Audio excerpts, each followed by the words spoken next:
Kita berdoa sekali lagi ya. Bapa di surga, terima kasih dalam kebaktian ini.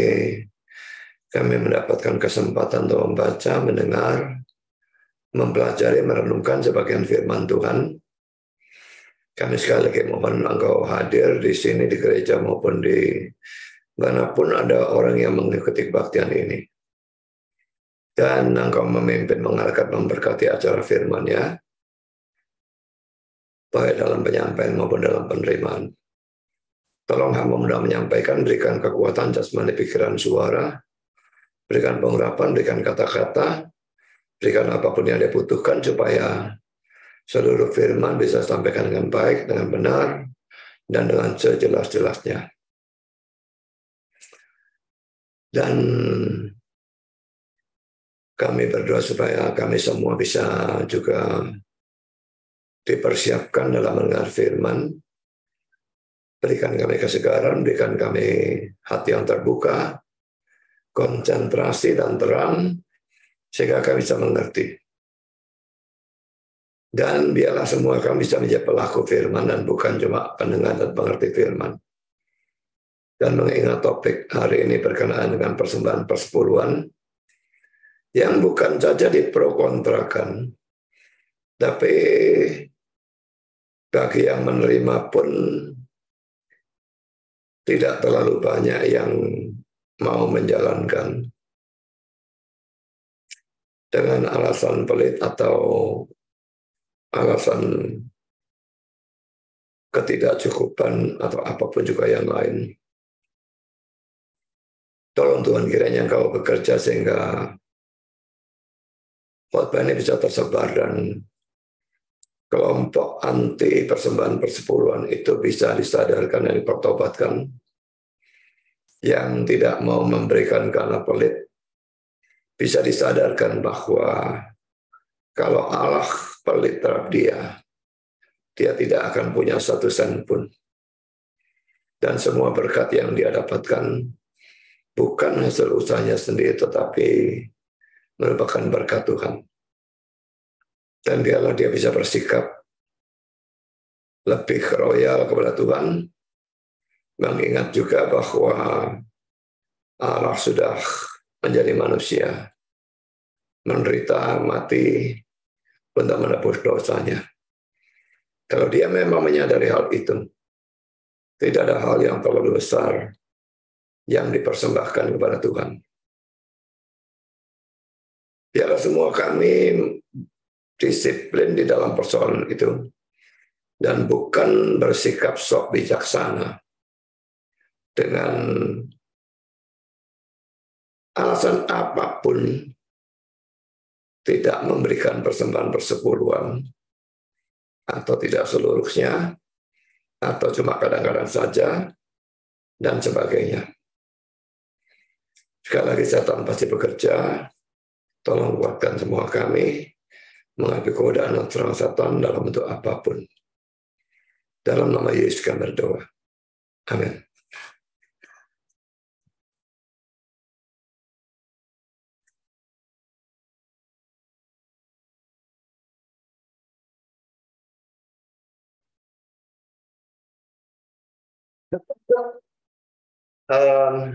Kita membahas eksposisi Maleakhi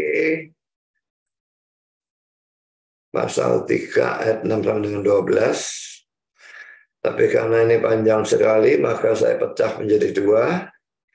Yang sekarang adalah session yang pertama, dan saya berikan tema, apakah hukum tentang persembahan persepuluhan masih berlaku? Memang kalau dalam zaman perjanjian lama pasti berlaku, tapi yang diperdebatkan adalah apakah masih berlaku pada zaman perjanjian baru sampai sekarang ini dan seterusnya.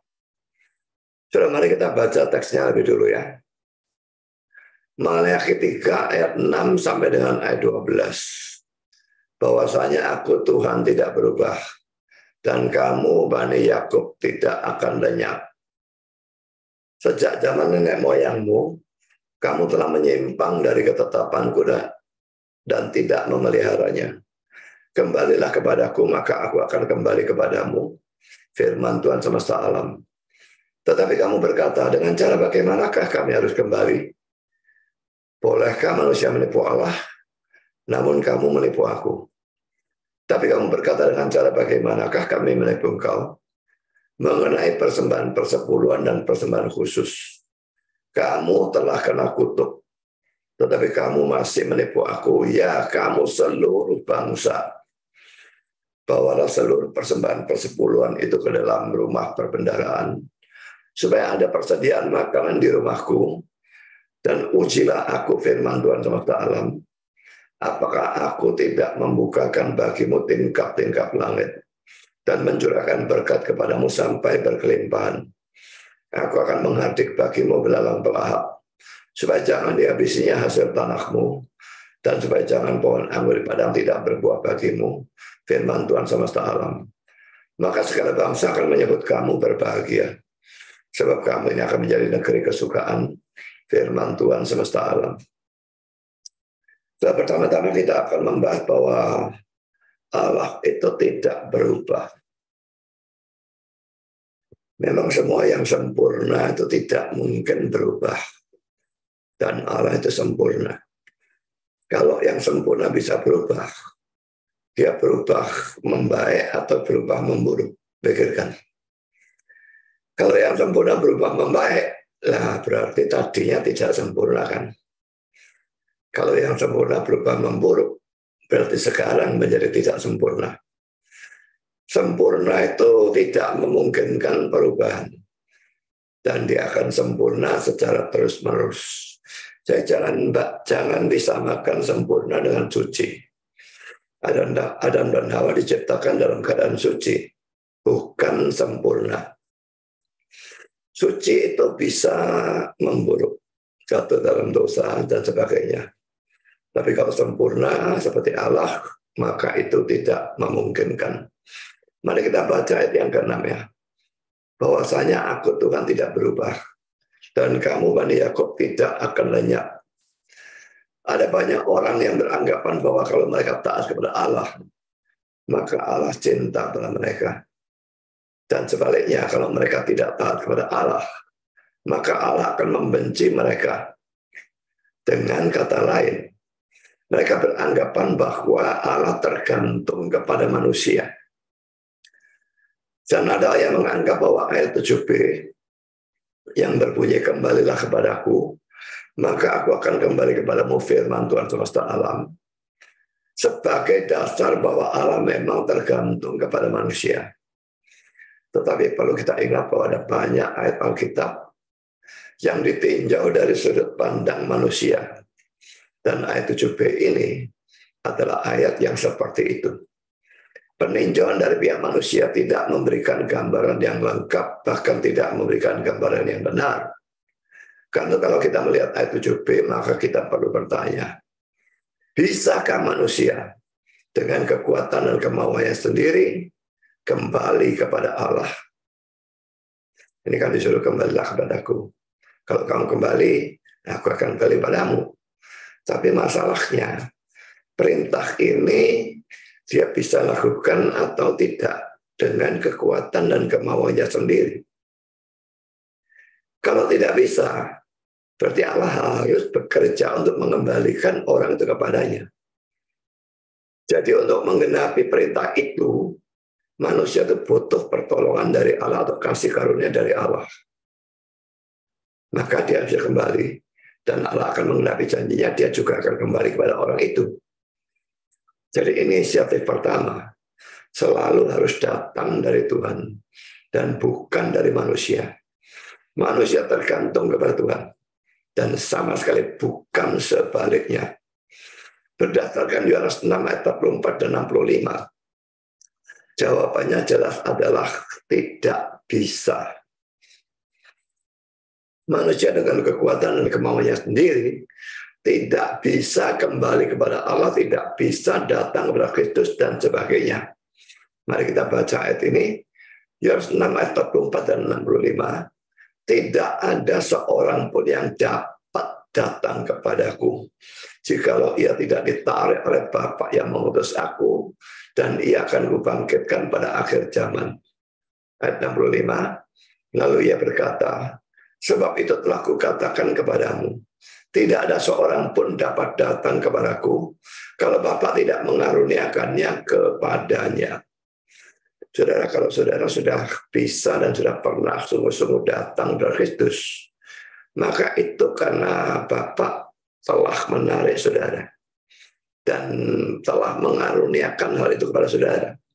Tanpa itu, saudara cuma bisa datang ke gereja, datang pada baptisan, datang kepada pendeta, dan sebagainya. Tapi betul-betul datang kepada Kristus dengan sungguh-sungguh, itu sama sekali mustahil.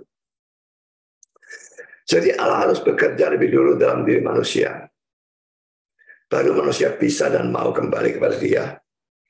Kalau kita melihat secara keseluruhan seperti ini, maka jelaslah bahwa bukan Allah yang tergantung kepada manusia, tapi sebaliknya lah yang benar, manusianya yang tergantung kepada Allah. Kalau Allah tergantung kepada manusia, maka itu berarti Allah berubah-ubah. Karena manusianya itu juga berubah-ubah.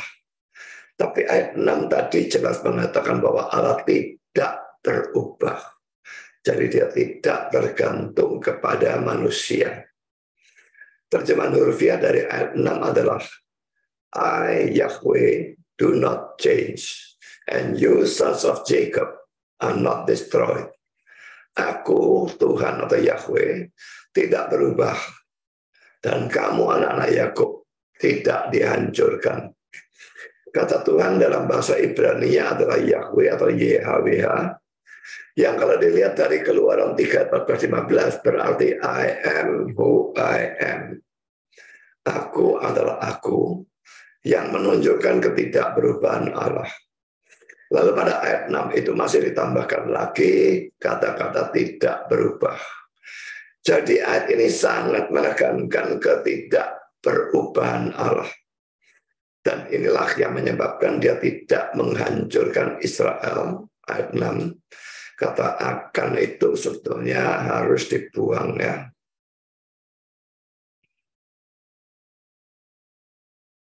Ya, ini kata akan itu yang mestinya dibuang.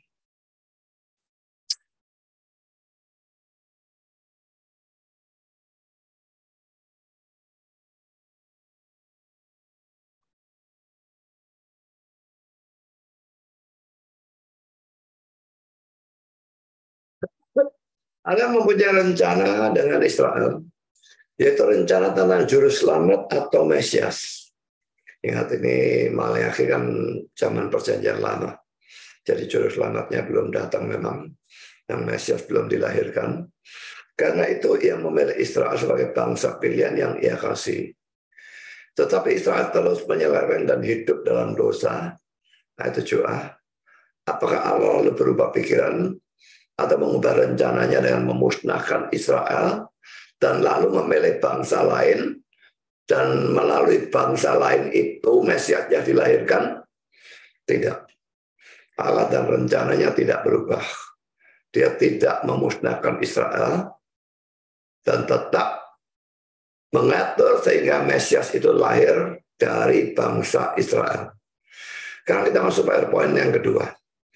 Apa yang Allah lakukan? Allah memang tidak menghancurkan Israel. Tetapi Allah juga tidak bisa membiarkan mereka terus hidup dalam dosa. Lalu apa yang ia lakukan? Pertama, saudara, menegur mereka dari dosa mereka dan memanggil mereka untuk kembali kepadanya atau bertobat. Jadi sekalipun Allah itu tidak berubah dan dia tidak menghancurkan, tapi dia juga adalah Allah yang maha suci, yang saya tidak bisa membiarkan mereka terus hidup dalam dosa. Dia menegur mereka. Dan ini sesuatu yang harus kita teladani. Kalau ada orang yang bersalah, entah caranya terserah pada saudara, harus dengan sebijaksana mungkin. Bijaksana itu bisa negur dengan keras, bisa negur dengan lembut, bisa negur di bawah empat mata, bisa negur di depan banyak orang, dan sebagainya. Sikonnya yang menentukan cara mana yang mesti pilih. Tapi yang jelas kita tidak bisa membiarkan orang yang berdosa. Kita harus menegur mereka dan memanggil mereka untuk kembali kepada Tuhan dan bertobat. Kita lihat ayat yang ke-7. Sejak zaman nenek moyangmu, kamu telah menyimpang dari ketetapanku dan tidak memeliharanya. Kembalilah kepadaku, maka aku akan kembali kepadamu. Firman Tuhan semesta alam. Tetapi kamu berkata, dengan cara bagaimanakah kami harus kembali? Jadi Israel ternyata tidak sadar akan dosanya, sehingga mereka bertanya dengan cara bagaimanakah kami harus kembali. Memang orang yang sudah lama ada di dalam dosanya, seringkali menjadi begitu tumpul hati nuraninya, sehingga ia tidak sadar akan dosanya. Dan ini menyebabkan Allah melakukan hal yang kedua. Yang kedua, saudara, Allah menunjukkan dosa tertentu terhadap mana ia menghendaki Israel untuk bertobat. Kita baca dalam ayat yang ke-8. Bolehkah manusia menipu Allah? Namun kamu menipu aku. Tetapi kamu berkata, dengan cara bagaimanakah kami menipu engkau? Mengenai persembahan persepuluhan dan persembahan khusus. Jadi dosa mereka itu dinyatakan di sini. Dosa mereka itu adalah di mana mereka tidak memberikan persembahan persepuluhan dan persembahan khusus. Itu jelas-jelas diperintahkan tetapi tidak dilakukan. Itu merupakan dosa pasif dan itu jelas-jelas adalah dosa. Sekarang kita masuk dalam poin yang ketiga, Romawi. Persembahan persepuluhan dan persembahan khusus. Pertama-tama kita membahas persembahan khusus atau ya dalam bahasa Inggrisnya offering ya. Dari kata bahasa Ibrani-nya maka bisa diketahui bahwa yang dimaksudkan dengan persembahan khusus ini adalah persembahan seperti dalam Keluaran 29 ayat 27-28 dan Imamat 7 ayat 14 31-34. Kita akan baca ayatnya. Keluaran 29 ayat 27-28. Demikianlah harus kau kuduskan dada persembahan unjukan dan paha persembahan khusus yang akan dipersembahkan dari domba jantan yang adalah pentabisan yang adalah bagi pentabisan Harun dan anak-anaknya. Itulah yang menjadi bagian untuk Harun dan anak-anaknya menurut ketetapan yang berlaku untuk selama-lamanya bagi orang Israel. Sebab inilah suatu persembahan khusus. Maka haruslah itu menjadi persembahan khusus dari pihak orang Israel yang diambil dari korban keselamatan mereka dan menjadi persembahan khusus mereka bagi Tuhan.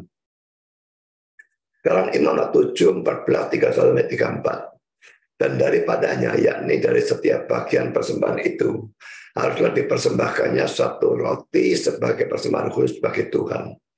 Persembahan itu adalah bagian imam yang menyiramkan darah korban keselamatan. Nah, 31, lalu haruslah imam membakar lemaknya di atas mezbah. Tetapi dadanya itu adalah bagian Harun dan anak-anaknya. Pakanannya harus kamu serahkan kepada imam sebagai persembahan khusus dan segala korban keselamatanmu.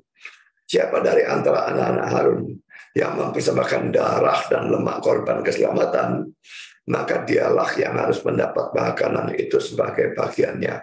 Karena dada persembahan unjukan dan paha persembahan khusus telah kuambil dari orang Israel dan segala korban keselamatan mereka dan telah kuberikan kepada Imam Harun dan kepada anak-anaknya.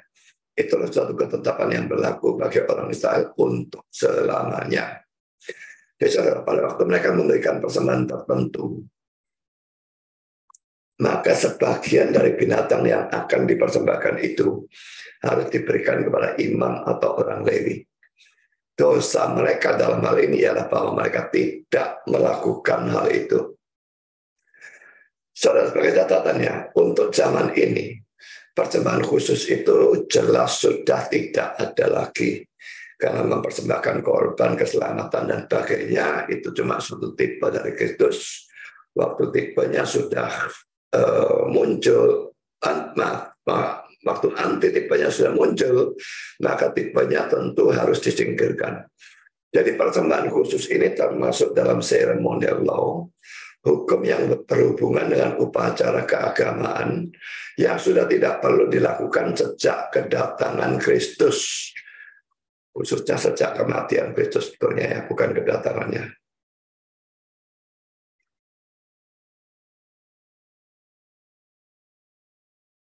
kita lihat Efesus 2 ayat 15, sebab dengan matinya sebagai manusia, ia telah membatalkan hukum Taurat dengan segala perintah dan ketentuannya. Yang dibatalkan ini tidak termasuk hukum moral, saudara ya. Nanti kalau dimasukkan hukum moral, akan tabrakan dengan teks yang ada di bawah nanti. Jadi ini hanya hukum seremonial atau hukum upacara untuk menciptakan keduanya menjadi satu manusia baru di dalam dirinya, dan dengan itu mengadakan damai sejahtera. Mari kita lihat sekarang Matius 5, 17-19. Janganlah kamu menyangka bahwa aku datang untuk meniadakan hukum Taurat atau kitab para nabi. Aku datang bukan untuk meniadakannya, melainkan untuk menggenapinya. Karena aku berkata kepadamu, sesungguhnya selama belum lenyap langit dan bumi ini, satu iota itu huruf bahasa Yunani, I, abjad I ya, dan itu adalah huruf yang terkecil dalam seluruh abjad Yunani. Jadi satu iota atau satu titik pun tidak akan ditiadakan dari hukum Taurat sebelum semuanya terjadi. Kan itu siapa yang meniadakan salah satu perintah hukum Taurat, sekalipun yang paling kecil, dan mengajarkannya demikian kepada orang lain, ia akan menduduki tempat yang paling rendah dalam kerajaan surga. Tetapi siapa yang melakukan dan mengajarkan segala perintah-perintah hukum Taurat, ia akan menduduki tempat yang tinggi dalam kerajaan surga. Sudah kelihatan jelas bahwa dua teks ini kontradiksi ya. Kalau ini diartikan hukum Taurat itu betul-betul semua, baik seremonial, moral, dan sebagainya dibuang semua. Sedangkan yang di sini terbalik total. Maka dua teks ini akan bertentangan. Saudara, adanya kontradiksi dalam tanda petik antara kedua teks di atas ini menyebabkan kita harus membedakan arti kata-kata hukum Taurat dalam kedua teks itu. Tidak ada cara lain. Kalau diartikan secara sama, dua teks ini akan tabrakan. Jadi kata-kata hukum Taurat harus diartikan secara berbeda. Hukum Taurat dalam Efesus 2:15 menunjuk pada ceremonial law, hukum yang berhubungan dengan upacara keagamaan, seperti sunat, perjamuan Paskah, lalu kalau ada dosa atau apapun sembelih binatang, najis, tahir, binatang-binatang yang dilarang makan, dan sebagainya, itu semua termasuk ceremonial law. Nah, sedangkan hukum Taurat dalam Matius 5 ayat 17-19 menunjuk pada moral law atau hukum moral. Tanpa pembedaan ini secara tak terhindarkan kedua teks ini akan bertabrakan. Dan itu jelas cara penafsiran yang keliru. Kita harus mengharmoniskan teks-teks yang kelihatannya bertabrakan dan bukannya membiarkan tabrakan tidak karu-karuan. Sekarang kita masuk poin D. Persembahan persepuluhan. Ini adalah persembahan yang harus diberikan kepada Tuhan, yang terdiri dari 10% dari penghasilan kita. Penghasilan ya. Jadi kalau saudara misalnya seorang pedagang, saudara kulak, ya beli harga 100 juta, dan saudara jual harga 150 juta. Maka ada keuntungan atau penghasilan 50 juta. Maka persembahan persepuluhan ya 10% dari 50 juta, ya 5 juta. Kalau saudara seorang pegawai, ada gaji, itu termasuk penghasilan, dan nggak boleh ya gajinya dipotong-potong dulu ya. Dipotong biaya listrik, biaya bensin, biaya anak sakit, gini-gini. Kalau ada sisa, dipersembahkan persepuluhan. Itu bukan persembahan persepuluhan. Ada orang yang berkata, kita harus bijaksana. Itu bukan bijaksana, itu bijaksini, itu karepe dhewe. Persembahan persepuluhan itu 10% dari penghasilan. Jadi secara pegawai, saya tidak peduli biar gajinya berapa. Katakanlah 10 juta, ya 10% dari 10 juta harus dipersembahkan kepada Tuhan. Karena pertama-tama sudah kita akan melihat sejarah persembahan persepuluhannya. Poin A, Abraham memberikannya secara sukarela. Sukarela ya. Jadi waktu itu belum ada hukumnya tentunya. Dalam Kejadian 14 ayat 20, dan terpujilah Allah yang Maha Tinggi yang telah menyerahkan musuhmu ke tanganmu. Lalu Abram memberikan kepadanya 1/10 dari semuanya. Ini bukan penghasilan, ini pampasan perang itu ya. Lalu poin B, Yakub bernazar akan memberikannya kepada Tuhan. Juga ini dilakukan dengan sukarela, belum ada perintahnya. Dalam Kejadian 28 ayat 22, dan batu yang kudirikan sebagai tugu ini akan menjadi rumah Allah. Dari segala sesuatu yang engkau berikan kepadaku, akan selalu kupersembahkan 1/10 kepadamu. Kalau dalam poin A dan poin B masih sukarela dan belum ada perintah, maka poin C ini berbeda. Sejak zaman Musa, maka persembahan persepuluhan ini bukan lagi merupakan persembahan yang bersifat sukarela, tetapi merupakan satu keharusan yang kalau tidak dilakukan, itu membuat kita berdosa. Mari kita melihat di dalam Ulangan 14 ayat yang ke-22. Haruslah, ya, kata haruslah ini salah satu perintah ya. Engkau benar-benar mempersembahkan 1/10 dari seluruh hasil benih yang tumbuh di ladangmu tahun demi tahun. Dalam Imamat 27:30 dikatakan bahwa persembahan persepuluhan itu adalah milik Tuhan. Kita baca ayatnya. Demikian juga segala persembahan persepuluhan dari tanah, baik dari hasil benih di tanah maupun dari buah pohon-pohonan, adalah milik Tuhan. Itulah persembahan kudus bagi Tuhan. Karena itu lihatlah apa yang dikatakan oleh Maleakhi dalam ayat 8 dan 9 tentang orang yang tidak memberikan persembahan persepuluhan. Karena ini adalah milik Tuhan. Maka ayat 8 dan 9 menyebut dengan kata yang sangat keras. Mari kita baca. Cuma sayangnya 4 kata ini semua salah terjemahan ya. Ayat 8 dan ayat 9. Bolehkah manusia menipu Allah? Namun kamu menipu aku. Tapi kamu berkata dengan cara bagaimanakah kami menipu engkau? Mengenai persembahan persepuluhan dan persembahan khusus. Kamu telah kena kutuk, tapi kamu masih menipu aku. Ya, kamu seluruh bangsa. So, terjemahan menipu ini kurang tepat. Kata Ibrani yang diterjemahkan menipu ini hanya digunakan di 2 tempat di dalam Perjanjian Lama. Yaitu di sini dan dalam Amsal 22 ayat 23. Di mana kata itu diterjemahkan merampas. Kita lihat Amsal 22 ayat 23. Sebab Tuhan membela perkara mereka dan mengambil nyawa orang yang merampasi mereka. Nah, merampas lebih dekat dengan arti yang benar. Ya, merampok, merampas itu mirip. Tapi menipu itu berbeda sebetulnya ya. Kanto King James, RSV, NIV, dan NESB menerjemahkan semua kata menipu dalam ayat 8 dan ayat 9 ini dengan kata rob, merampok. Dan ini jelas merupakan terjemahan yang lebih tepat. Footnote atau catatan kaki dari NASB memberikan kemungkinan terjemahan yang lain, yaitu defraud. Defraud itu menipu atau menggelapkan uang. Jadi memang mungkin bisa diartikan menipu ya, tapi dalam konteksnya nggak cocok kalau diterjemahkan menipu. Jadi orang yang tidak memberikan persepuluhan itu, padahal itu kan milik Tuhan, dan diberikan diambil dia, itu dianggap merampok atau menggelapkan uang Tuhan. Itu adalah milik Tuhan dan harus diberikan kepada Tuhan.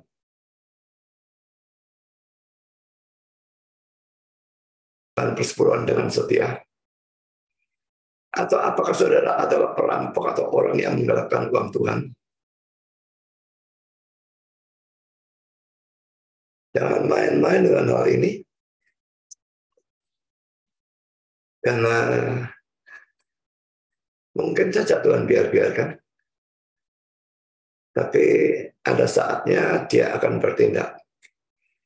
Kalau tidak di dalam dunia ini, di dalam dunia yang akan datang. Saudara berkata, loh bukankah saya orang Kristen, kan saya diampuni. Kalau saudara orang Kristen, kenapa tidak mentaati hukum ini secara sengaja? Kenapa berbuat dosa secara sengaja dan terus-menerus? Kalau dilihat statistik, orang yang memberikan persembahan persepuluhan itu sangat sedikit. Saya lupa berapa persen waktu itu dalam tulisan saya tentang persembahan persepuluhan itu ada. Tapi saya kira tidak sampai 10%. Yang betul-betul secara teratur memberikan betul-betul 10%. Ada yang cuma kadang-kadang. Ada yang memberikan tapi tidak 10%, tapi ngentit sedikit. 5%, kayak 7%, 3%, saya tidak tahu. Tapi semua jelas termasuk merampok atau menggelapkan uang Tuhan. Mau seluruhnya, mau sebagian, tetap merampok. Sekarang poin D. Bagaimana dengan persembahan persepuluhan pada zaman perjanjian baru? Saudara, ada orang-orang yang beranggapan bahwa dalam perjanjian baru, persembahan persepuluhan sebetulnya sudah tidak berlaku lagi. Ini banyak tolol-tolol yang seperti itu, orang-orang yang anti persembahan persepuluhan. Tetapi ada tolol yang pintar. Mereka bilang sudah tidak berlaku persembahan persepuluhan, tapi mereka lalu menambahkan bahwa dalam perjanjian baru, seluruh milik kita adalah milik Tuhan. Dan kita harus menggunakan 100% milik atau penghasilan kita untuk kemuliaan Tuhan. Saya setuju kalau seluruh penghasilan itu milik kita itu kita mesti gunakan untuk kemuliaan Tuhan. Tapi kalau seluruh milik kita adalah milik Tuhan, itu sama sekali tidak ada dasar Alkitabnya. Imamat 27 ayat 30 tadi cuma mengatakan persepuluhan itu yang adalah milik Tuhan dan itu yang mutlak harus diberikan. Tapi secara strict atau ketat, apakah memang persembahan persepuluhan masih diharuskan di dalam zaman perjanjian baru? Pertama, saudara, pada zaman Tuhan Yesus hidup di dunia, hukum tentang persembahan persepuluhan masih tetap berlaku. Lukas 18 ayat yang ke-12, aku berpuasa 2 kali seminggu, aku memberikan 1/10 dari segala penghasilanku. Ini 2 orang yang berdoa di bait Allah ya.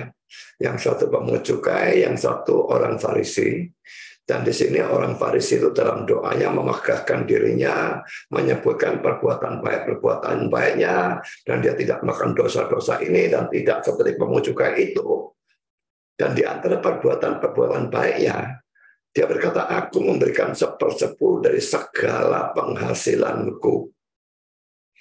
Lalu kita lihat Matius 23. Celakalah kamu, hai ahli-ahli Taurat dan orang-orang Farisi, hai kamu orang munafik, sebab persepuluhan dari selasi, adas manis dan jintan kamu bayar. Tapi yang terpenting dalam hukum Taurat kamu abaikan, yaitu keadilan dan belas kasihan dan kesetiaan. Yang satu harus dilakukan, dan yang lain jangan diabaikan. Saudara, apa makna dari ayat ini? Mengapa mereka disebut orang munafik? Karena mereka memberikan persembahan persepuluhan. Dan bukan cuma memberikan persembahan persepuluhan, tapi memberikan persembahan persepuluhan dalam hal-hal yang remeh-remeh. Saya tidak tahu tanaman ini apa sebetulnya, ya. Tapi jelas ini bukan tanaman yang ditanam dalam sawah secara luas seperti model atau gandum atau jagung atau apa yang kalau panen menghasilkan banyak sekali. Tidak. Ini tanaman-tanaman yang kecil-kecil yang kalau saudara mungkin zaman sekarang saudara tanam lombok gitu ya. Kan lomboknya keluar buahnya 20. Dia berikan 2 untuk Tuhan. Jadi selasi, adat manis dan jintan atau tanaman model-model seperti itu. Itu tanam buah-buahan yang ya sedikit. Tapi ada buahnya pokoknya. Nah buahnya 10, berikan 1 untuk Tuhan.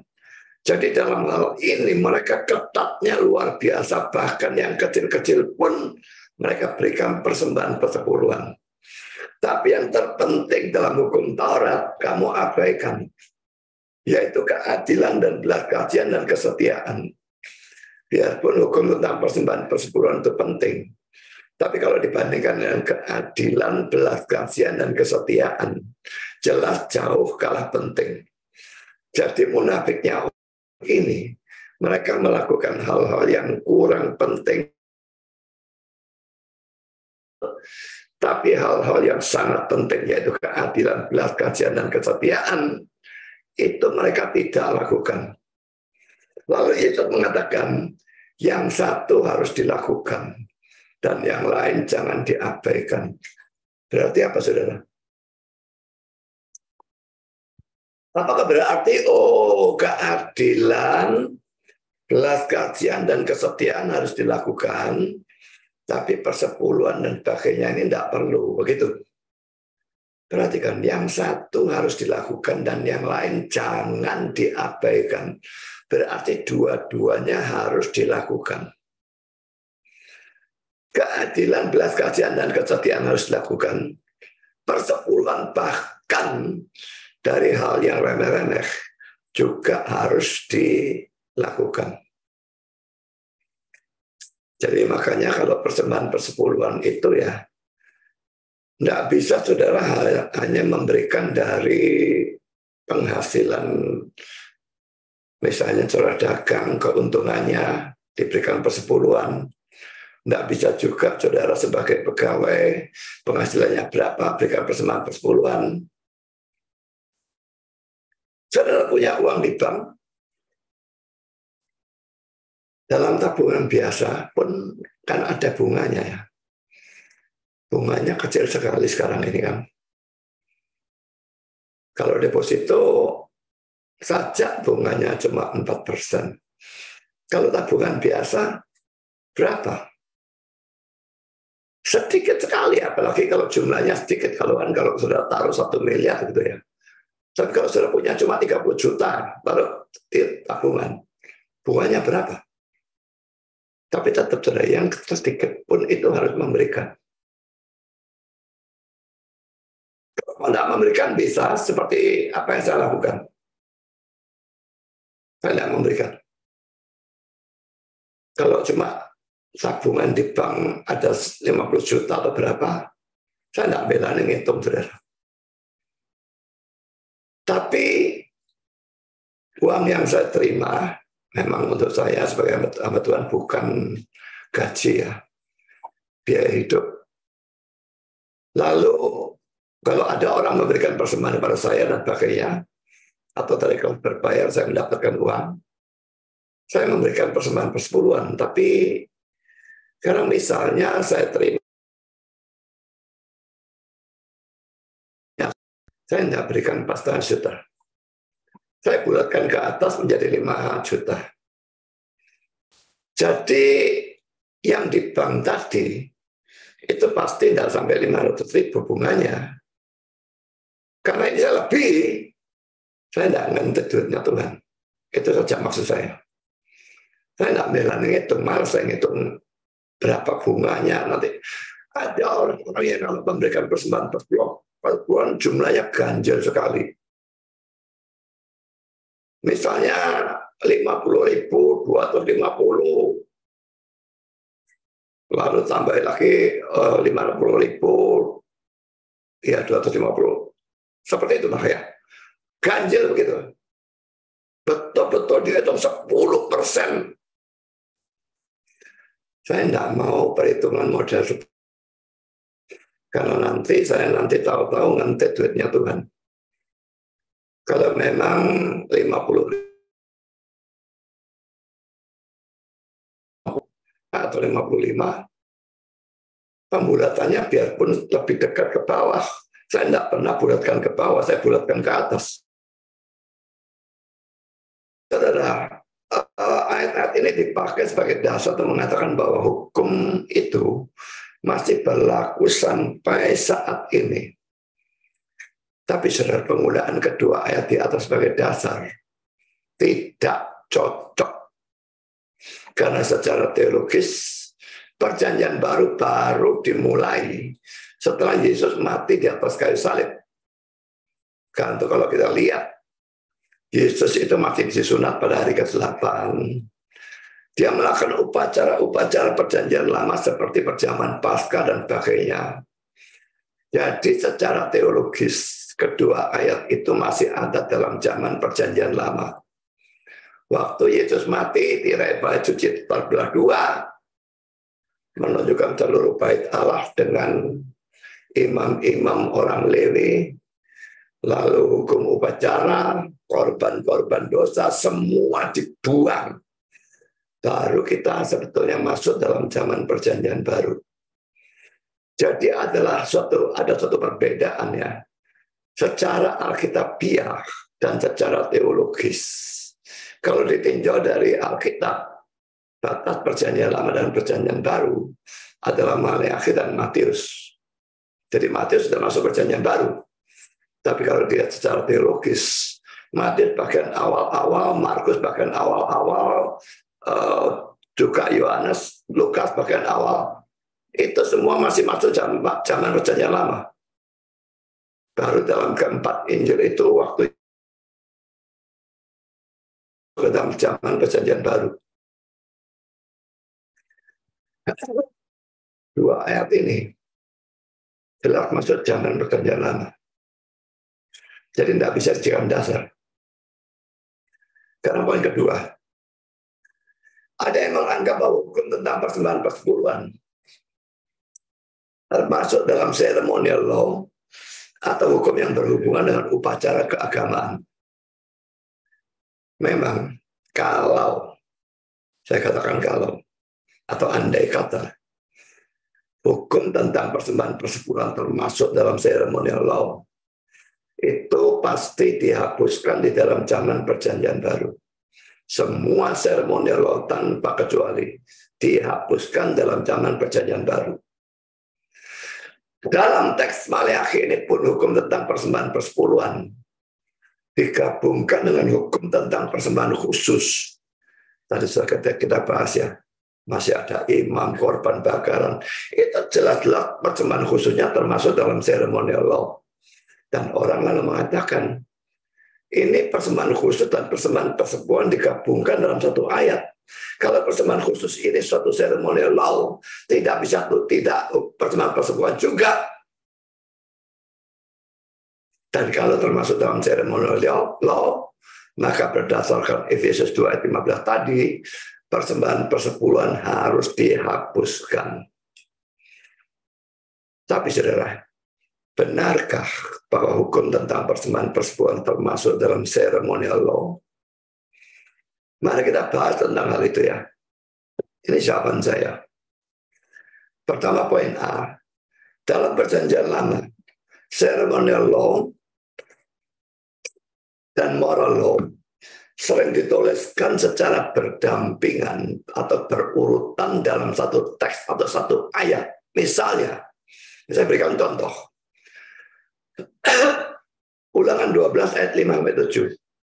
Tetapi tempat yang dipilih Tuhan Allahmu dan segala sukumu sebagai kediamannya untuk menegakkan namanya di sana.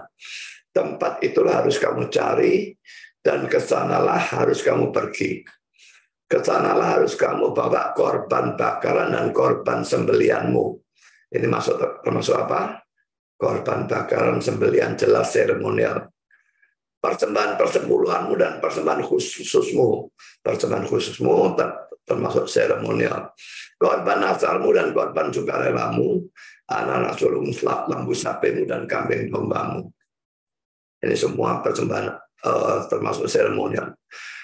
Di sanalah kamu makan di hadapan Tuhan Allahmu dan bersukaria, kamu dan seisi rumahmu, karena dalam segala usahamu engkau diberkati oleh Tuhan Allahmu. Saudara, Ulangan 12 ayat 5 ini bicara tentang rumah Tuhan.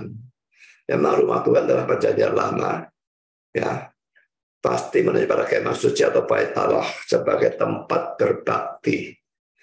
Nah, mereka harus pergi ke sana untuk berbakti. Lah, pergi ke rumah Tuhan untuk berbakti, apakah itu termasuk ceremonial law? Tidak mungkin, saudara. Itu termasuk moral law. Itu termasuk dalam hukum keempat dari 10 hukum Tuhan yang semuanya termasuk hukum moral.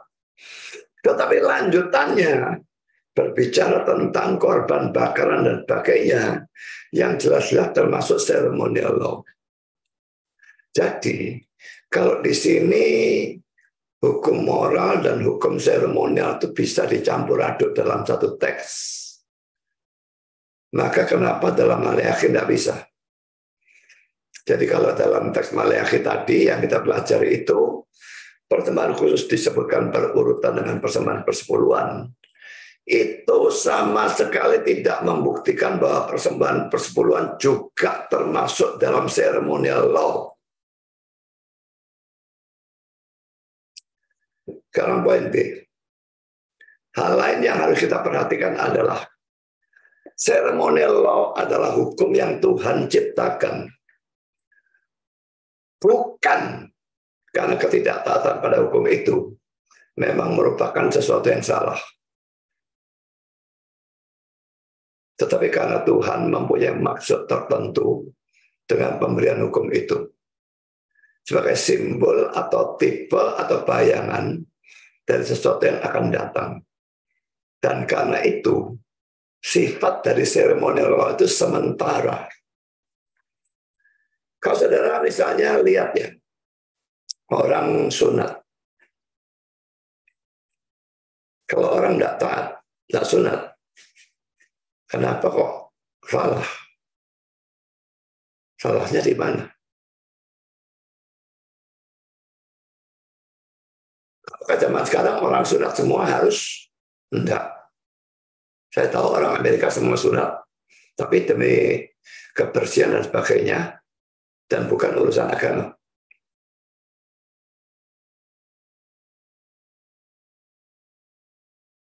Sunat sekarang tidak diharuskan. Boleh sunat kalau itu urusan kesehatan, urusan medis, urusan kebersihan. Tapi kalau sunat sebagai urusan agama, itu malah dilarang. Apa yang dulu diharuskan dalam zaman PL untuk bangsa Israel, sekarang menjadi dilarang kalau dilakukan untuk urusan agama. Jadi tidak sunat itu sendiri sebetulnya bukan merupakan sesuatu yang salah. Kalau memang itu merupakan sesuatu yang salah, dulu salah, sekarang masih salah. Dulu salah, sekarang tidak apa-apa, itu tidak mungkin. Demikian juga larangan makan di dalam Imam 11. Apa salahnya makan ikan lele? Tapi tidak bersih, tidak boleh dimakan. Harus memamah biak, harus berkuku belah. Kalau tidak, memenuhi syarat, tidak boleh makan.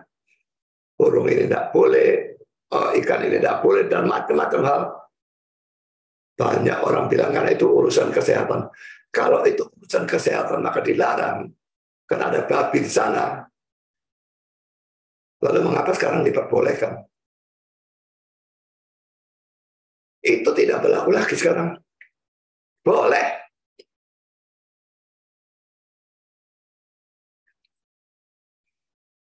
Jadi saudara, mengapa dulu dilarang? Karena Tuhan punya maksud tertentu dengan pemberian hukum itu. Saat itu dilarang sebagai simbol atau tipe atau bayangan dari sesuatu yang akan datang, atau maksud tertentu. Misalnya larangan makan itu ya. Karena begitu banyak larangan makan itu dalam Imam 14. Tujuannya supaya Israel tidak mudah bergaul dengan bangsa lain.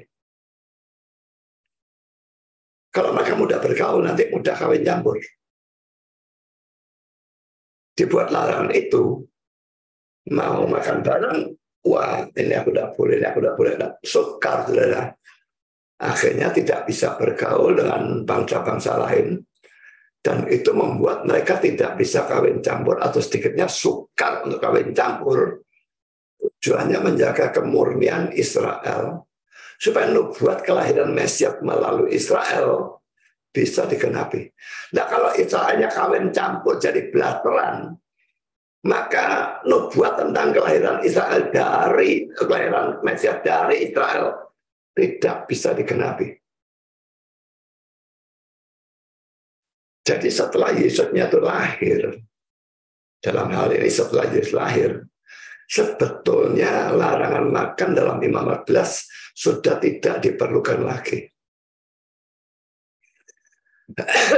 Saya lanjutkan juga, ceremonial law ditinjau sendirian atau secara hurufiah dan dipisahkan dari tujuannya ataupun pengenapannya merupakan sesuatu yang sepenuhnya konyol dan tidak ada logikanya.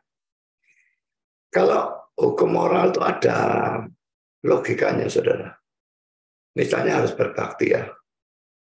Dia pencipta, kita dicipta, dia Tuhan, dia Allah. Ya masuk akal kita harus berbakti pada dia, menyembah dia dan sebagainya. Tapi kalau hukum seremonial ditinjau sendirian atau secara hurufiah dan dipisahkan dari tujuannya ataupun penggenapannya, merupakan sesuatu yang sepenuhnya konyol dan tidak ada logikanya. Saya berikan contoh konyolnya dan tidak ada logikanya di mana.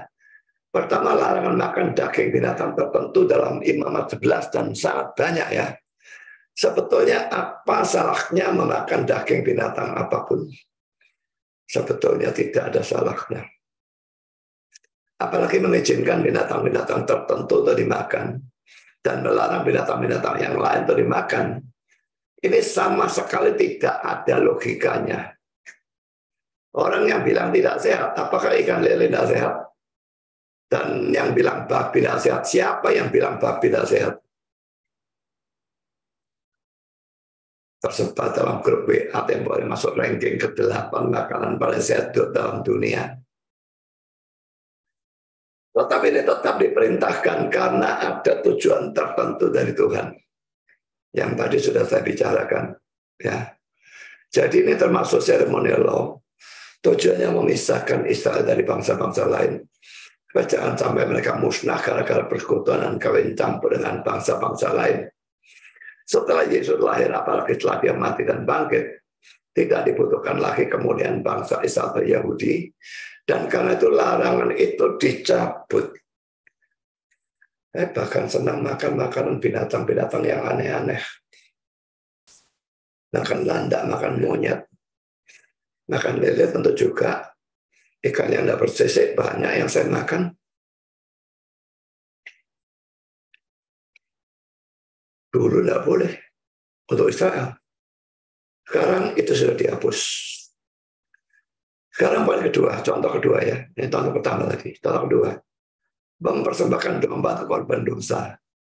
Apa manfaatnya? Ini tidak konyol apa saudara? Saya berbuat dosa, saya persembahkan korban. Lalu dosa saya diampuni.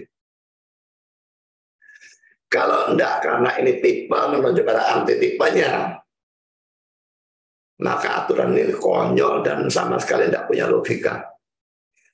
Dalam dirinya sendiri darah binatang itu tidak bisa mengampuni dosa. Ibrani 10:4. Sebab tidak mungkin darah lembu jantan dan darah domba jantan menghapuskan dosa. Jadi hukum ini sebetulnya tidak ada logikanya. Tetapi Tuhan memberikan hukum ini sebagai tipe atau bayangan dari korban Kristus. Setelah digenapi atau setelah anti tipenya datang, tipe ini dibuang atau tidak usah ditaati lagi. Karena memang tidak ada gunanya. Saya cukup berikan 2 contoh, sekalipun saya bisa memberikan lebih banyak contoh lagi. Tapi kalau kita menyoroti hukum-hukum dalam 10 hukum Tuhan, seperti jangan membunuh, jangan berzina, jangan berdusta. Kalau dilanggar memang merupakan satu kejahatan. Dari dulu sampai selama-lamanya. Hukum moral tidak bisa dihapuskan. Matius 5:17-19. Tuhan yang ciptakan manusia menurut gambar dan rupanya, lalu kita bunuh dengan semena-mena. Itu jelas suatu dosa. Tuhan ciptakan satu Adam dan satu Hawa. Lalu kita berzina atau poligami. Ya tentu saja itu logikanya itu dosa. Kalau itu itu benar,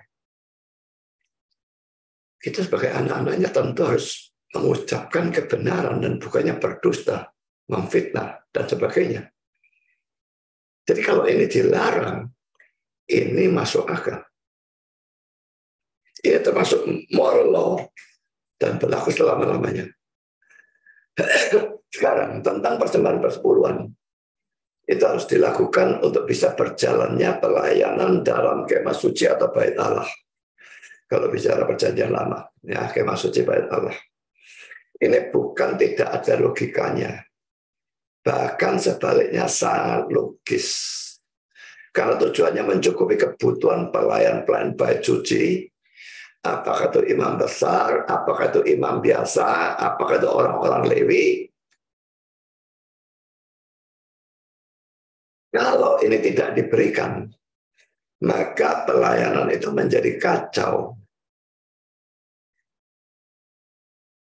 Mereka tidak punya makan. Akhirnya mereka terpaksa bekerja untuk memenuhi kebutuhan hidupnya. Lalu siapa yang melakukan pelayanan itu? Tidak ada. Jadi kebaktian penyembahan untuk Allah menjadi kacau balau gara-gara persembahan persepuluhan tidak diberikan.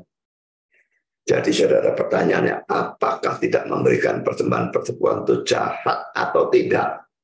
Ya tentu saja jahat kalau tidak memberi. Karena itu, ini termasuk hukum moral. Dan dalam zaman perjanjian baru, persamaannya adalah gereja juga membutuhkan uang untuk bisa berjalan dengan baik. Tidak ada gereja tidak butuh uang, saudara.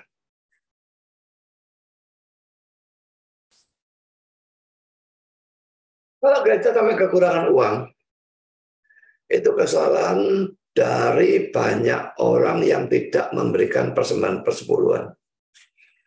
Bisa juga kesalahan dari majelis dan pendeta yang membuat menghambur-hamburkan uang dengan cara yang tidak bertanggung jawab. Tapi itu bukan pembahasan saya saat ini. Banyak yang kalau jemaat tidak memberikan persembahan persepuluhan, maka hamba Tuhan tidak bisa dicukupi kehidupannya, dan kebutuhan gereja, misalnya listrik, apalagi kalau gerejanya masih sewa dan sebagainya, dan macam-macam hal yang lain, itu tidak bisa dibiayai kalau jemaat tidak memberikan persembahan persepuluhan. Orang bilang, loh dulu hukumnya itu bait Allah, imam besar, Lewi, sekarang tidak ada, semua yang tidak berlaku.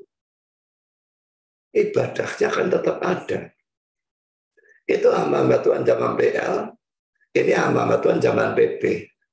Yang itu butuh kebutuhan hidup, yang ini butuh kebutuhan hidup. Lalu kenapa gerangan dibedakan? Ini otaknya orang goblok yang tidak punya logika. Kalau memang kita masuk poin C, hal yang lain lagi adalah bahwa ceremonial law selalu merupakan simbol atau tipe. Ada tujuannya gitu ya. Kalau persembahan persepuluhan dianggap ceremonial law, maka hukum persembahan persepuluhan merupakan simbol atau tipe dari apa? Apa dari kedatangan Kristus, ataupun hal-hal yang akan datang yang lain, yang menggenapi persembahan persepuluhan? Tidak ada. Dan karena itu hukum tentang persembahan persepuluhan bukanlah ceremonial law. Dan kalau bukan ceremonial law, pasti termasuk moral law.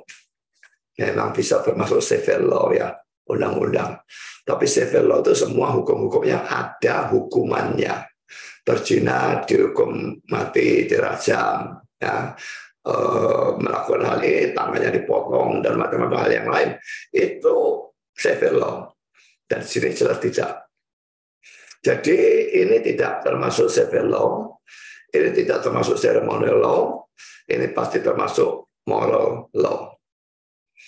Ini bukti ketiga atau poin C, bahwa persembahan persepuluhan termasuk dalam hukum moral. Sekarang poin D, hal yang lain lagi. Moral law tidak boleh dilanggar dalam sikon apapun. Sedangkan ceremonial law boleh dilanggar dalam kasus darurat.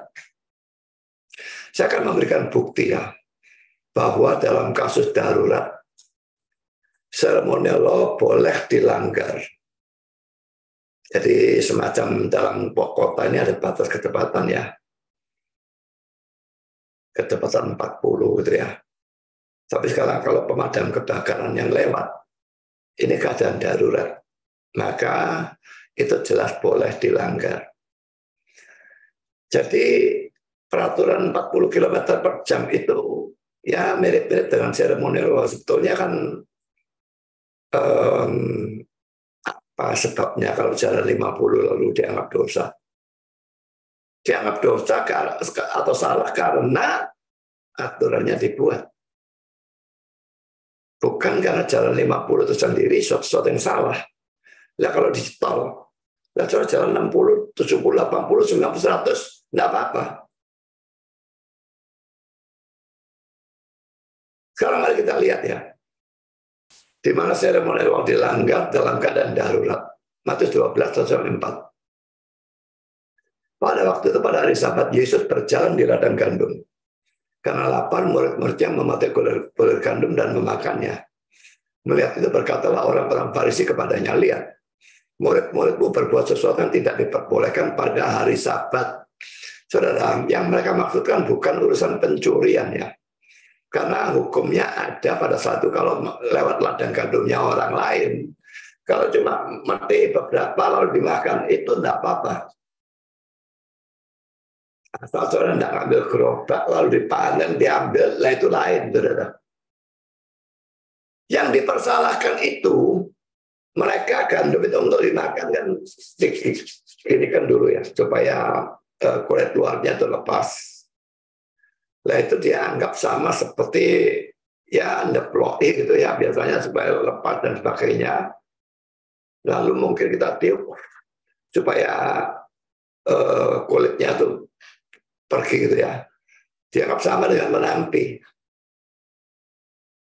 Dan itu semua mereka anggap sebagai pekerjaan. Dan karena ini hari Sabat, tidak boleh bekerja. Nah sekarang tetapi jawab Yesus pada mereka, tidakkah kamu baca apa yang dilakukan Daud ketika ia dan mereka yang mengikutinya lapar? Bagaimana ia masuk ke dalam rumah Allah dan bagaimana mereka makan roti sajian yang tidak boleh dimakan, baik olehnya maupun oleh mereka yang mengikutinya, kecuali oleh imam-imam.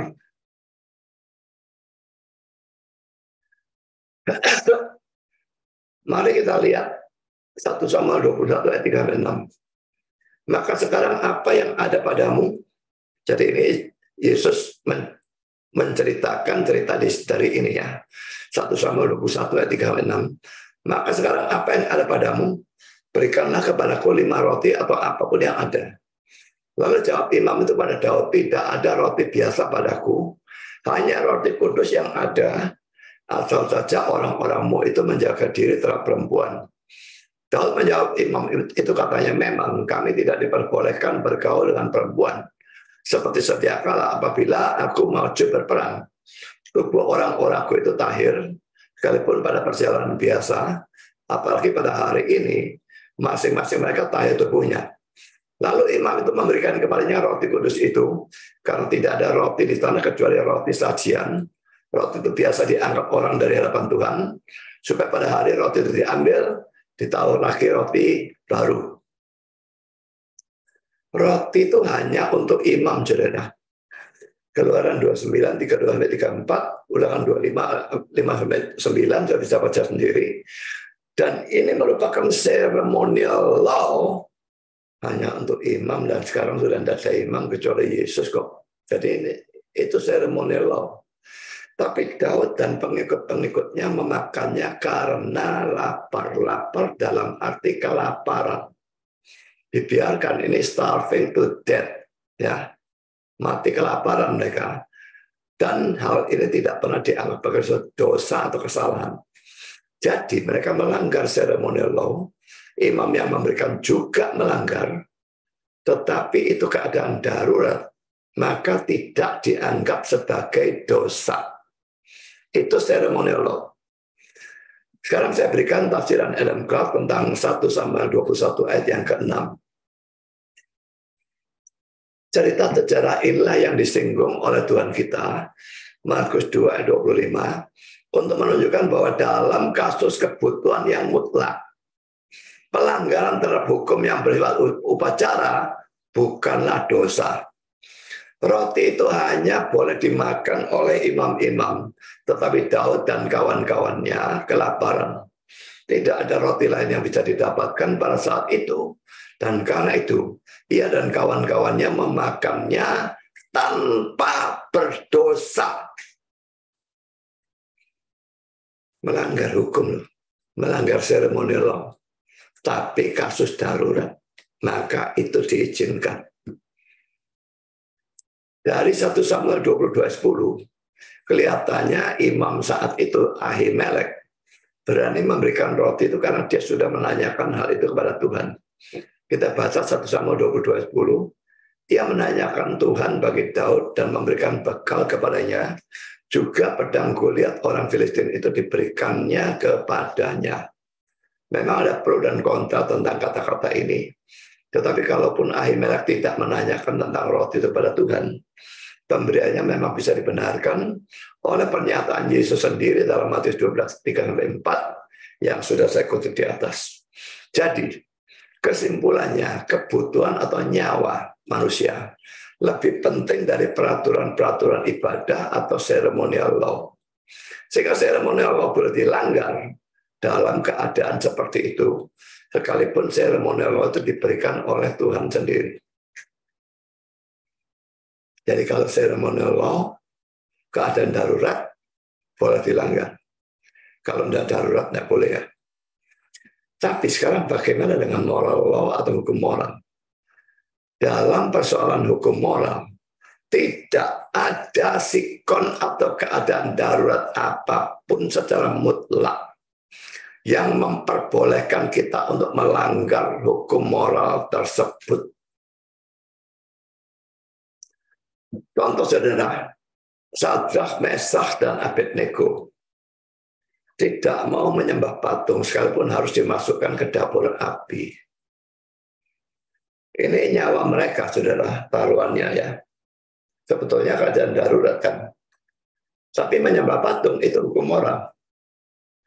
Dan dia tidak mau berhenti berdoa kepada Allah. Kalaupun harus dimasukkan gua singa. Laki-laki ini untuk nyawanya ini keadaan darurat. Tapi berdoa pada Tuhan itu hukum moral. Harus. Maka mereka tidak mau, tidak melakukan. Harus tetap dilakukan, tidak peduli korban nyawa. Cuma dalam kasus mereka, Tuhan melindungi. Sehingga mereka tidak mati. Yang kedua, Petrus jelas disalahkan. Karena menyangkal Yesus sekalipun itu ia lakukan demi menyelamatkan nyawanya. Matius 26, ayat 69-74. Keadaan darurat, menyelamatkan nyawa. Tetap tidak boleh dia berdusta, menyangkal sambil mengutuk. Itu hukum moral. Abraham dan Ishak juga disalahkan pada waktu berdusta untuk melindungi diri atau istrinya. Ayat-ayatnya baca sendiri. Abraham melakukan, Ishaknya nggak tahu dia niru atau bagaimana, saya nggak ngerti. Tapi melakukan kesalahan yang persis sama. Yang keempat, pada waktu Rahab berdusta untuk menyelamatkan pengintai-pengintai Israel, itu tetap adalah dosa. Ini diprokontrakan oleh sebagian orang, dianggap Rahabnya tidak berdosa. Itu white lie, omong kosongnya orang bodoh. Semua lies itu black, tidak ada white lie. Dosa untuk kebaikan itu omong kosong. Loh, tapi kalau Rahabnya itu ngomong, ngaku terus terang, lah pengintai-pengintai Israel kan mati. Saudara, apakah nyawa pengintai-pengintai Israel tergantung pada Rahab? Tergantung pada dosanya Rahab, dustanya Rahab, atau tergantung pada Tuhan? Seandainya Rahab berterus terang, Tidak bisakah Tuhan menyelamatkan pengintai-pengintai itu dengan cara lain yang tidak berdosa? Allahnya tidak Maha Kuasa. Tentu dia bisa. Tidak ada keperluan Rahabnya berdusta. Nah, kalau Tuhan memang tidak mau menyelamatkan, kalau Tuhan memang tidak mau menyelamatkan, Rahab dusta pun mereka ketahuan, pasti ketangkep dan dibunuh juga. Tidak akan membuat perbedaan. Yang kelima, seseorang yang sangat butuh makanan, masa resesi, tidak punya uang, tidak punya makan, keadaan darurat, bisa-bisa mereka mati kelaparan, keluarga mereka mati kelaparan. Bolehkah mereka dalam keadaan darurat itu mencuri makanan, merampok duitnya orang untuk diberikan makan, atau menjadi pelacur berzina untuk bisa mendapatkan uang untuk membeli makanan? Merampok, mencuri, melacur, berzina, ini semua hukum moral. Tidak peduli mereka dalam keadaan darurat, tidak peduli harus mati tanpa melakukan hal-hal itu tetap dilarang. Jadi di sini kita melihat perbedaan hukum seremonial dan hukum moral. Hukum seremonial boleh dilanggar dalam keadaan darurat, dan itu bukan dosa. Hukum moral tetap tidak boleh dilanggar dalam keadaan darurat apapun, dan kalau dilanggar itu adalah dosa. Sekarang saudara, bagaimana dengan persembahan persepuluhan? Apakah dalam keadaan darurat orang boleh tidak memberi? Tidak. Ini selalu ditanyakan ya. Bagaimana kalau ada anak sakit? Bagaimana kalau mobilnya mogok? Dan macam-macam alasan yang lain. Bolehkah persembahan persepuluhan tidak diberikan kepada Tuhan, tapi dibuat untuk menyembuhkan anak yang sakit dan membetulkan mobil yang mogok? Tidak bisa. Saya akan menunjukkan dua kasus di mana dalam keadaan darurat pun persembahan persepuluhan harus tetap diberikan. Pertama, poin A, dalam zaman Nehemia. Itu merupakan keadaan darurat karena mereka baru pulang dari pembuangan. Pasti tidak punya banyak uang dan bahkan sangat melarat. Lihat Nehemia pasal yang kelima, kita baca ayat 4. Maka terdengarlah keluhan yang keras dari rakyat dan juga dari pihak para istri bersama orang Yahudi. Ada yang berteriak, anak laki-laki dan anak perempuan kami banyak, dan kami harus mendapat gandum supaya kami dapat makan dan hidup. Dan ada yang berteriak, ladang dan kebun anggur dan rumah kami gadaikan untuk mendapat gandum pada waktu kelaparan. Juga ada yang berteriak, kami harus meminjam uang untuk membayar pajak yang dikenakan raja atas ladang dan kebun anggur kami. Kalaupun demikian, saudara, jelas mereka melarat ya. Pada waktu persembahan persepuluhan diabaikan. Dan orang-orang Lewi terpaksa bekerja di ladang. Mereka mestinya melayani dalam bait suci. Tapi mereka tidak punya duit. Karena persembahan persepuluhan diabaikan. Mereka terpaksa bekerja di ladang. Nehemia menegur mereka yang tidak memberikan persembahan persepuluhan dan menyuruh mereka memberikan persembahan persepuluhan. Padahal mereka dalam keadaan darurat, mereka miskin. Mari kita lihat Nehemia 13 ayat 5b, ayat 10-12. Sebelumnya orang membawa ke bilik itu korban sajian, kemenyan, berkakas-berkakas, dan persembahan persepuluhan daripada gandum, anggur, dan minyak yang menjadi hak orang-orang Lewi, para penyanyi dan para penunggu pintu gerbang, dan persembahan khusus bagi para imam. Ayat 10, juga kudapati bahwa sumbangan-sumbangan bagi orang-orang Lewi tidak pernah diberikan. Tidak pernah diberikan. Sehingga orang-orang Lewi dan para penyanyi yang bertugas masing-masing lari ke ladangnya. Maksudnya bekerja di ladangnya. Aku menyesali para penguasa, kataku, Mengapa rumah Allah dibiarkan begitu saja? Lalu kukumpulkan orang-orang Lewi itu dan kukembalikan pada tempatnya. Maka seluruh orang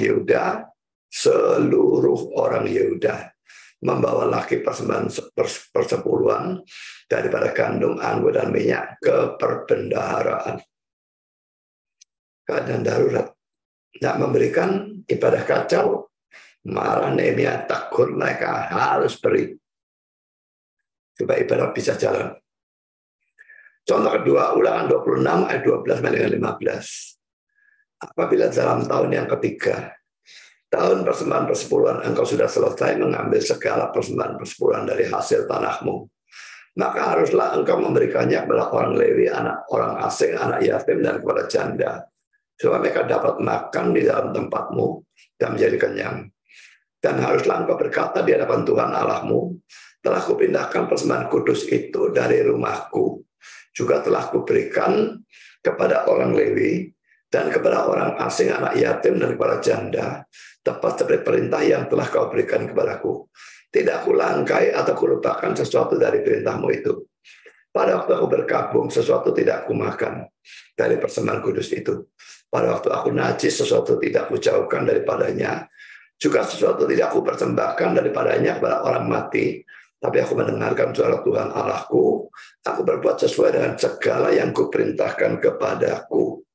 Jenguklah dari tempat kediamanmu yang kudus, dari dalam sorga, dan berkatilah umatmu Israel dan tanah yang telah kau berikan kepada kami, seperti yang telah kau janjikan dengan sumpah pada nenek moyang kami, suatu negeri yang berlimpah-limpah susu dan madunya. Perhatikan konteksnya bicara tentang persembahan persepuluhannya, Nah, sekarang perhatikan ayat yang ke-14. Pada waktu aku berkabung, pada waktu aku najis dan sebagainya, dia tetap melakukan semua. Ya, kita perhatikan ayat 14, lalu kita lihat sekarang komentar dari para penafsir. Matthew Henry tentang Ulangan 26 ayat 13 dan 14. Bahwa tidak ada dari persembahan persepuluhan ini telah digunakan pada penggunaan biasa apapun, apalagi pada penggunaan buruk atau berdosa apapun. Penggunaan biasa saja tidak boleh, apalagi penggunaan buruk, misalnya untuk berzina, ya itu lebih-lebih tidak boleh. Bahwa mereka tidak memakan darinya dalam perkabungan mereka. Bahwa mereka tidak secara melanggar kesucian memindahkan atau mengalihkannya pada penggunaan umum apapun. Karena itu bukanlah milik mereka sendiri. Bukan milik mereka, mereka tidak punya hak gunakan tak maunya sendiri. Jameson, Fawcett, and Brown tentang Ulangan 26 ayat 14. Aku tidak memakan darinya di bawah dalih kemiskinan dan dengan bersungut-sungut memberikannya kepada orang miskin. Buat komentar tentang Ulangan 26 ayat 14. Referensi di sini mungkin menunjuk pada pengeluaran yang ditimbulkan oleh kematian dari orang untuk pengukuran siapa individu itu harus menyediakan. Individu ini harus menyediakan. Pandangan ini diambil oleh Dr. Thompson yang pada saat memberi pernyataan tentang teks ini berkata, ini adalah protes terkuat yang memungkinkan bahwa ia telah bertindak dengan setia dalam persoalan memberikan persembahan persepuluhan dan menguduskan hal-hal dan dalam amal kepada orang-orang miskin. Ia tidak mengizinkan dirinya sendiri untuk menyimpangkan apapun pada penggunaan lain. Bahkan tidak oleh keadaan-keadaan darurat yang paling menekan dan tidak bisa diramal.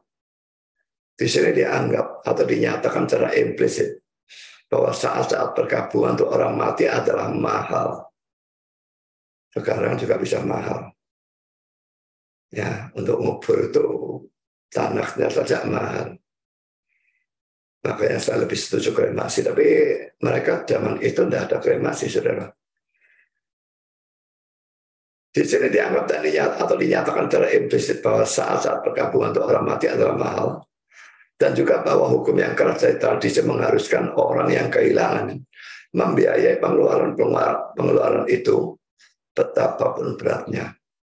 Karena itu, pencobaan untuk memberikan sebagian dari persembahan persepuluhan hal-hal kudus dan amal untuk membiayai pengeluaran-pengeluaran yang besar sekali, tak terlihat lebih dulu, dan berhubungan dengan proveniensia ini adalah sangat mendesak. Dan ia yang tetap setia pada saat-saat seperti itu bisa dengan aman dipercayai pada semua keadaan yang lain. Calvin tentang Ulangan 26 ayat 14. Aku tidak memakan darinya dalam atau pada pergabungan. Adalah jelas bahwa persembahan-persembahan kudus yang dibicarakan di sini. Tetapi pertanyaannya adalah, apa yang dimaksudkan dengan makan dalam atau pada pergabungan? Ini adalah eksposisi yang diterima oleh hampir persetujuan universal. Bahwa sekalipun kekurangan atau kebutuhan bisa telah mencobai mereka pada pencurian dan penggelapan. Tapi bangsa itu menegaskan bahwa bahkan dalam kemiskinan dan kesukaran, mereka menahan diri dari hal-hal yang dikuduskan, dan terhadap hal ini saya setuju dengan sukarela.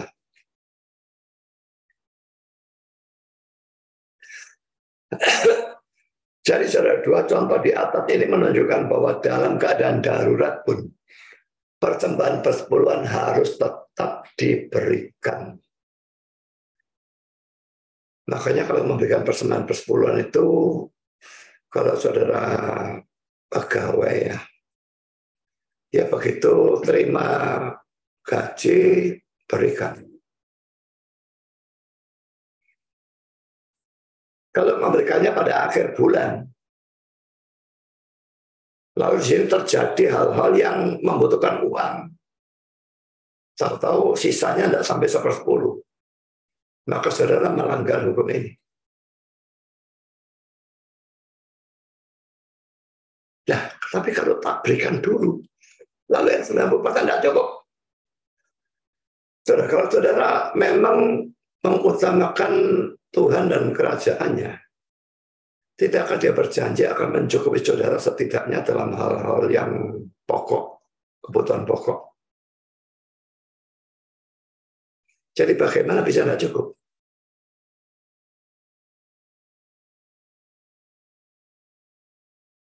Jadi karena keadaan darurat pun persembahan persepuluhan harus tetap diberikan. Ini membuktikan bahwa persembahan persepuluhan bukanlah ceremonial law, tapi moral law. Dan kalau moral law itu berlaku selama-lamanya, bukan hanya dalam perjanjian lama, tapi dalam perjanjian baru. Dan konyolnya orang-orang yang anti persembahan persepuluhan itu minta dasar Alkitab perjanjian baru bahwa hukum tentang persembahan persepuluhan masih tetap berlaku dalam perjanjian baru. Saudara, kalau mereka yang menghapuskan, beban pembuktian itu ada pada mereka. Mereka yang harus menunjukkan ayat perjanjian baru yang menghapuskan persembahan persepuluhan. Biasanya mereka pakai persembahan itu harus dengan rela hati dan sebagainya. Itu tidak ada urusannya dengan persembahan persepuluhan, bahkan persembahan pada gereja. Baca konteksnya, itu urusannya persembahan kepada orang-orang miskin. Ngawur saja kalau ambil ayat dan bilang ayat itu menghapuskan persembahan persepuluhan. Saya sudah hancurkan ayat mereka. Sekarang mereka, beban pembuktian ada pada mereka. Kalau mereka bilang persembahan persepuluhan dihapuskan dalam perjanjian baru, apa dasarmu bilang itu dihapuskan? Kalau sunat dihapuskan, ayatnya jelas-jelas ada. Dalam Galatia dan sebagainya banyak. Perjamuan Paskah dihapuskan, implisit. Tapi ada. Yesus dan murid-muridnya melakukan perjamuan Paskah, tahu-tahu dia mengubahnya menjadi perjamuan kudus. Melanjutkan dengan perjamuan kudus. Menunjukkan cara implisit ini sudah dibuang. Dan digantikan dengan yang ini. Dan dalam perjanjian baru, tidak ada orang Kristen melakukan perjamuan Paskah.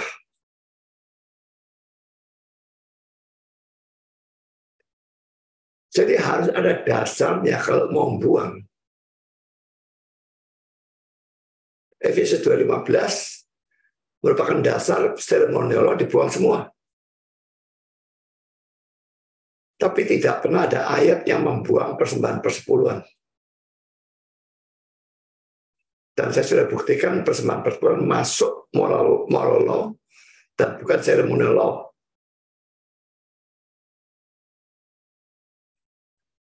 Dan karena persembahan persepuluhan termasuk moral law, maka persembahan persepuluhan berlaku selama-lamanya.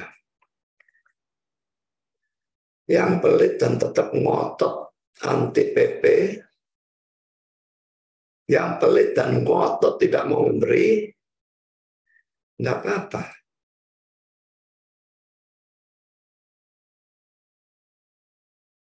Tapi tunggu tanggal mainnya.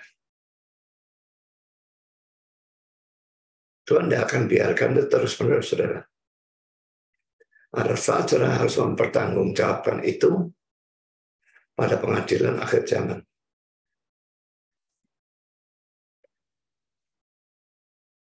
Ketiga, saudara, saya mempertahankan hukum tentang persembahan persepuluhan bahkan dalam zaman Perjanjian Baru, karena tidak ada satu ayat pun dalam Perjanjian Baru, baik secara eksplisit maupun secara implisit, yang menunjukkan dihapuskannya hukum tentang persembahan persepuluhan. Sudah saya bahas tadi ya. Kalau yang keempat, dalam Perjanjian Lama, hamba-hamba Tuhan, imam-imam, orang Lewi, penyanyi, dan sebagainya, dihidupi oleh persembahan persepuluhan. Zaman Perjanjian Baru apa bedanya, saudara? Namanya beda, jabatannya, sebutan jabatannya beda. Dulu imam orang Lewi, sekarang pendeta, penginjil, dan sebagainya. Hanya sebutannya beda, tapi saudara, sama-sama melayani kebaktian. Kalau persembahan persepuluhan dihapuskan dengan cara apa gereja memenuhi kebutuhan hidup para hamba Tuhan itu? Ingat ya, orang-orang Lewi itu dalam pembagian tanah tidak diberikan tanah. Dan itu kompensasinya adalah mereka dibiayai. Demikian juga hamba Tuhan sebetulnya tidak boleh punya pekerjaan lain. Hamba Tuhan part-timer itu tidak niat jadi hamba Tuhan menurut saya. Hamba Tuhan harus full-timer. Seluruh waktunya diberikan untuk pelayanan itu. Seluruh waktu tenaga pikiran untuk pelayanan itu. Dan karena itu dia tidak bisa bekerja, tidak bisa punya duit dari sudut lain. Maka sama seperti orang Lewi dan imam, dia harus dibiayai oleh gereja. Secara cukup. Ya cukup, tidak cukup itu relatif. Tapi kalau gereja itu memungkinkan dan mampu, harus mencukupi. Saya tidak bilang harus diberi kemewahan ya. Karena kalau hamba Tuhan dikasih kemewahan, lalu bisa bertingkah tidak karu-karuan. Tapi cukup itu harus selama gerejanya bisa. Kalau hamba Tuhan itu bukan full-timer, ya tidak layak dia dicukupi, saudara. Sama sekali tidak layak. Part-timer ya diberikan kecukupan secara partial saja, sebagian saja. Yang full-timer yang diberikan kecukupan. Karena kalau hamba Tuhannya itu khotbah di gerejanya sebulan sekali. Dan ini 99% seperti itu ya. Ini minggu lain khotbah di tempat lain dapat amplop lagi. Sekalipun ini pelayanan, tapi amplop ini jadinya ada pemasukan dari sudut lain.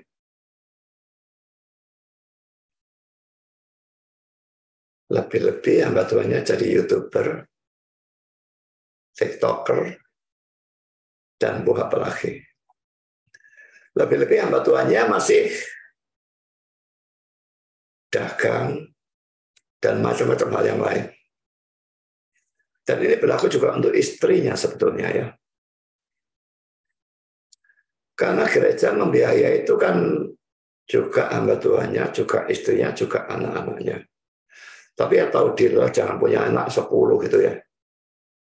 Itu memberati gereja. Saya katakan ini, saya tahu di Amerika itu ada pendeta yang di mana saya pergi itu, pendeta itu anaknya 8.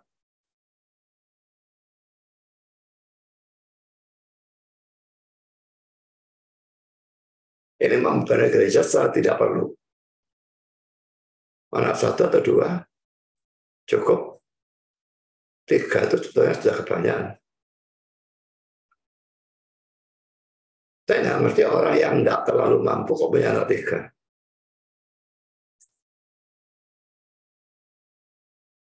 Akhirnya mau memberikan pendidikan yang baik untuk 3 orang anak terlalu berat. Ya pendidikan ala kadarnya saja. Ini justru menjadi bencana, sumber bencana. Saudara, memang dicukupi hamba Tuhannya, dicukupi istrinya, dicukupi anak-anaknya. Nah kalau istrinya bekerja, jualan dan sebagainya, ini pertama memang tidak boleh karena dia sudah dicukupi kok kerja lagi.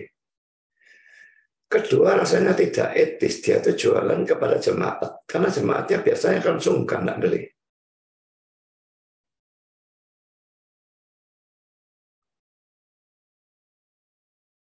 Gereja harus berikan biaya hidup, bukan gaji ya. Apa bedanya biaya hidup dan gaji? Biaya hidup itu dasarnya dari 1 Korintus pasal 9, tidak bisa baca sendiri. Biaya hidup itu diberikan pada awal bulan, bukan pada akhir bulan setelah orangnya bekerja. Jadi kalau kita ambil pendeta, begitu ambil kita mulai full timer, kita berikan dia biaya hidupnya untuk bulan itu. Kalau kerja kan enggak, kerja dulu 1 bulan baru kasih gaji. Kedua, bedanya adalah gaji itu tidak naik atau tidak harus naik, tidak harus turun. Tidak peduli kebutuhan memang naik atau kebutuhannya menurun. Misalnya dia tambah anak, pasti kebutuhan naik. Ya. Gajinya tetap di mana-mana. Saya kira saudara sebagai pegawai punya anak, bosnya tidak lalu naikkan gaji saudara. Tapi kalau pendeta, itu termasuk biaya hidup. Dia tambah anak, harus tambah biaya hidup. Tapi ya pendetanya tahu diri, jangan banyak anak itulah. Lalu kalau kebutuhan menurun, orang yang terima gaji kebutuhannya menurun. Dulu dia punya anak, karena anaknya sudah dewasa, sudah bisa bekerja. Ini tidak membebani dia. Gaji dia tetap. Bosnya masa meriksa, oh anakmu sudah dewasa, gajimu tak potong. Tidak ada. Tapi kalau hamba Tuhan, bisa. Anak yang sudah dewasa, sudah bekerja, maka ini bukan beban dari pendeta itu. Yang dibiayai ya cuma istri dan pendeta itu istri dan anak yang belum bekerja. Jadi bisa naik, bisa turun.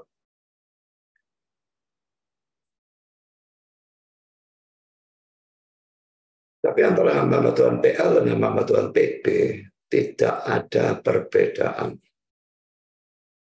Kalau tidak diberikan persembahan persepuluhan, dengan cara apa gereja memenuhi kebutuhan hidup para hamba Tuhan? bisa dengan cara licik yang dilakukan sedikitnya satu pendeta. Tidak usah berikan persembahan persepuluhan, tapi semua milikmu adalah milik Tuhan. Ayatnya mbahnya dia. Tidak ada ayat seperti itu kok. Karena mari kita lihat 1 Korintus 7, 9-14 ya. Ini yang biaya hidup itu ya. Siapakah yang pernah turut dalam peperangan atas biaya sendiri? Biaya, perhatikan kata biaya. Siapakah yang menanami kebun anggur dan tidak memakan buahnya? Atau siapakah yang mengembalakan kawanan domba dan tidak minum susu domba itu? Apa yang kukatakan ini bukanlah hanya pikiran manusia saja. Bukankah hukum Taurat juga berkata-kata demikian? Sebab dalam hukum Taurat ada tertulis, janganlah engkau memberangus mulut lembu yang sedang mengirik. Lembukah yang Allah perhatikan? Atau kitakah yang ia maksudkan? Ya, untuk kitalah hal ini ditulis. Yaitu pembaca harus membaca dalam pengharapan dan pengirik harus mengirik dalam pengharapan untuk memperoleh bagiannya. Jadi jika kami sama perjanjian baru, kalau yang tadi mengirik dan bagiannya perjanjian lama, hukum Taurat ya. Jika kami telah menaburkan benih rohani bagi kamu, berlebih-lebihankah kalau kami menuai hasil duniawi daripada kamu? Ini prinsip persembahan dalam PL, ini prinsip juga dalam PB. Dan orang-orang goblok itu matanya memang sengaja tidak mau melihat. Kalau orang lain mempunyai hak untuk mengharapkan hal itu daripada kamu, bukankah kami mempunyai hak yang lebih besar? Tetapi kami tidak mempergunakan hak itu. Lah, Paulus punya alasan khusus sehingga dia tidak mau. Tapi dari gereja Korintus, gereja-gereja lain dia mau. Sebaliknya kami menanggung segala sesuatu. Supaya jangan kami mengadakan rintangan bagi pemberitaan Injil Kristus.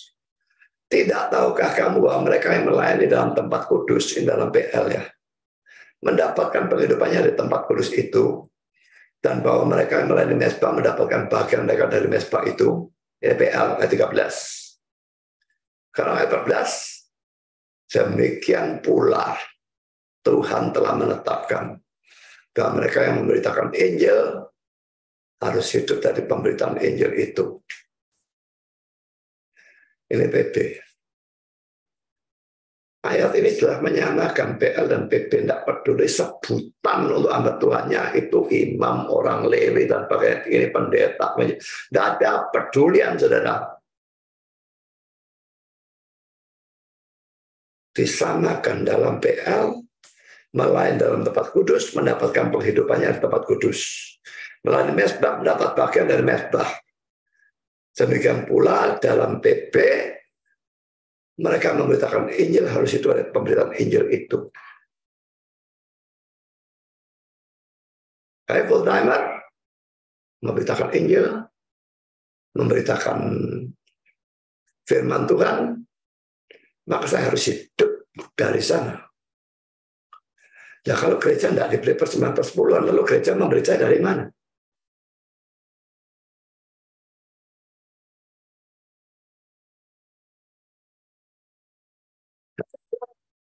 Ini belum selesai dan nanti akan disambung pada kali yang akan datang.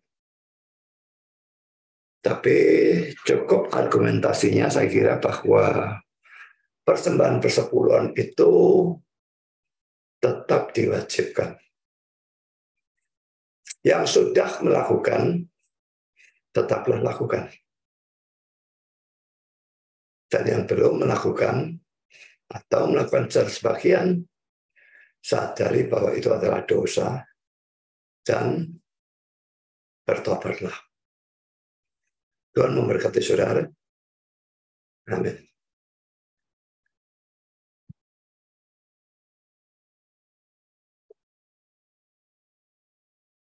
Mari kita berdoa. Bapa di surga, terima kasih kami sudah boleh mendengar sebagian firman-Mu, khususnya pro kontra tentang persembahan persepuluhan. Kalau ada yang mau mempelajari lebih mendetail lagi, ada tulisan maupun video di YouTube dari hambamu, biarlah mereka mempelajarinya dengan lebih mendetail lagi.